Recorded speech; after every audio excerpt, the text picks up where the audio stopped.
আমি টুনটুন, এই সুন্দর পুকুর কি এখানে শাপলা পার ফোটে, জল ঝকঝকে। আমি খুব চঞ্চল আর কৌতূহলী। এই পদ্মটা দেখি কি সুন্দর। আহ, মজা! টুনটুন, জঙ্গলের ওপারে সোনার ঝর্ণা আছে, সেখানে গেলে একটি ইচ্ছে পূরণ হয়। সত্যি আমি সেখানে যাব? সাবধানে যাস টুনটুন। হ্যাঁ আমি যাব, আমার ইচ্ছে পূরণ হবে। আমি যাচ্ছি।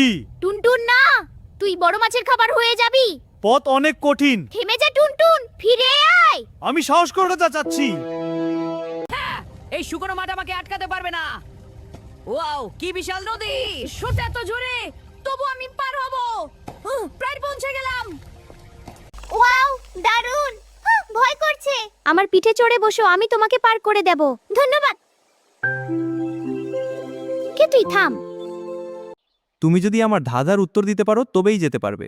যে যত ভিজে তত শুকায় সে কে? তোয়ালে। ঠিক বলেছে। অবশেষে টুনটুন পৌঁছালা সোনার ঝর্ণার কাছে।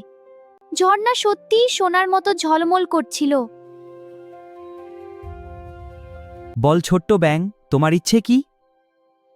আমি চাই আমার পুকুরে জমানো শুকায় আর সবাই সুখে থাকে। তোমার মন খুব ভালো, তোমার ইচ্ছে পূরণ হলো। আমি বাড়ি ফিরে এসেছি। টুনটুন, স্বাগতম বাড়ি। ওয়া, আমার পুকুর আরো সুন্দর হয়ে গেছে, জল টলমল করছে, ফুল ফুটছে আর সবাই আনন্দে আছে। সেদিন থেকে টুনটুন শুধু সাহসী নয়, সবার প্রিয় নায়ক হয়ে গেল।